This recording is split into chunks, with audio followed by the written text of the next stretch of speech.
आप सबको जय मसीह की। आज हम जानेंगे उत्पत्ति की किताब उसका 12वां अध्याय, परमेश्वर की ओर से अब्राहम के बुलाए जाने का वर्णन। परमेश्वर अब्राहम को चुनते हैं। मेसोपोटामिया और अन्य देशों में लोग अनेक देवताओं में विश्वास करते थे, परंतु अब्राहम उनसे भिन्न था। वे एकमात्र सच्चे परमेश्वर में विश्वास करता था, जिसने सूर्य, चंद्रमा और किरणों को बनाया। उसने अब्राहम से कहा कि वह अपना घर छोड़कर दूर देश में चला जाए। परमेश्वर ने अब्राहम और उसके बच्चों को एक नया देश देने का वादा किया। यहोवा ने अब्राहम से कहा, मैं तुम्हें दूसरे देश ले जाना चाहता हूँ। तू अपने देश को छोड़ दे। मैं तुम्हें ढेर सारे बच्चों और पोते पोतियों का आशीर्वाद दूंगा और तेरा परिवार बहुत बड़ी कौम होगा। मैं तुम्हें आनंद दूंगा। मैं तुम्हारा नाम बड़ा करूंगा। जो तुम्हें आशीर्वाद दे, मैं उसे आशीर्वाद दूंगा। मैं उन लोगों पर शाप भेजूंगा जो तुम्हें सताते हैं। मैं तेरे द्वारा सारी कौम को बरकत दूंगा। अब्राहम 75 वर्ष का था जब उसने हरान देश छोड़ा। उसकी पत्नी सारा और भतीजा लूत भी उसके साथ गए। अब्राहम एक धनी व्यक्ति था जिसके पास पशु और नौकर थे। वह अपना सारा धन अपने साथ ले गया और कनान देश में आया। अब्राहम ने शकेम पहुंचने से पहले कई मील की यात्रा की। वहां एक वृक्ष था, यहाँ लोग पूजा करते थे। परमेश्वर ने अब्राहम को दर्शन दिया और कहा कि एक दिन मैं ये देश तेरे लोगों को दे दूंगा। अब्राहम ने एक वेदी बनाई और परमेश्वर की आराधना की।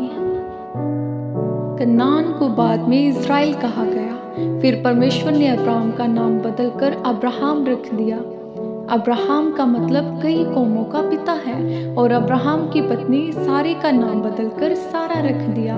जब अब्राहम और सारा बूढ़े हो गए तो परमेश्वर ने उन्हें इसहाक नामक एक पुत्र की आशीष दी। प्रिय भाइयों और बहनों, उत्पत्ति 22 अध्याय में हम देखते हैं कि परमेश्वर कैसे अब्राहम को तैयार करता है। मेसोपोटामिया के लोगों में एक अजीब प्रथा थी। लोग कभी कभी अपने बच्चों की बलि अपने देवताओं को देते थे। उन्हें लगता था कि ये धन्यवाद करना अच्छा है और देवता उन्हें कई बच्चे देंगे।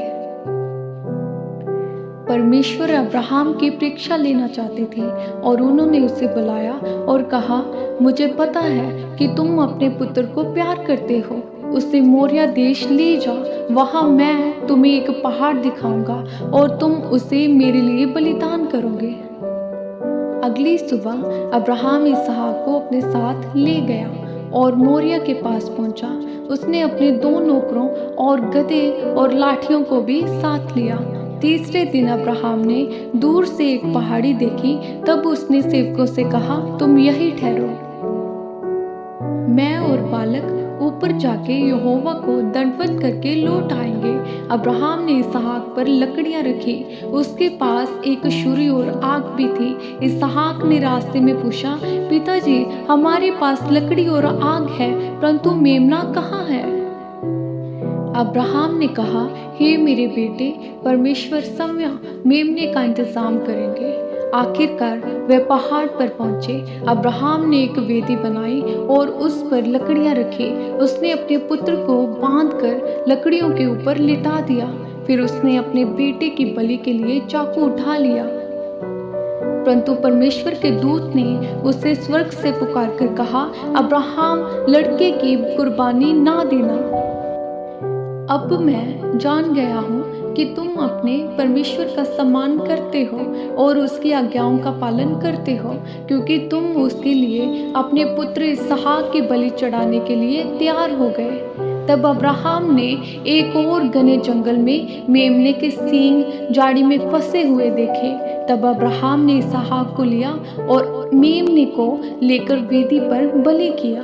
तब अब्राहम ने उस स्थान का नाम यहोवा यिरे रखा, जिसका अर्थ है परमेश्वर देता है। तब परमेश्वर ने स्वर्गदूत के द्वारा अब्राहम को स्वर्ग से बुलाया, प्रभु ने कहा, तुमने मेरे लिए अपने इकलौते पुत्र का भी लिहाज नहीं किया। मैं तुम्हें बड़ी आशीष दूंगा, तुम राष्ट्रों के पिता कहलाओगे। तेरी संतानें, तेरे लोग अपने शत्रुओं पर विजयी होंगे। तुम्हारे अंश में सभी राष्ट्र धन्य होंगे, क्योंकि तुमने मेरी आज्ञाओं का पालन किया है। प्रिय भाइयों और बहनों, अब्राहम परमेश्वर के वचन के अनुसार चला। आइए हम सब भी बिना संदेह किए परमेश्वर के वचन के अनुसार चलें।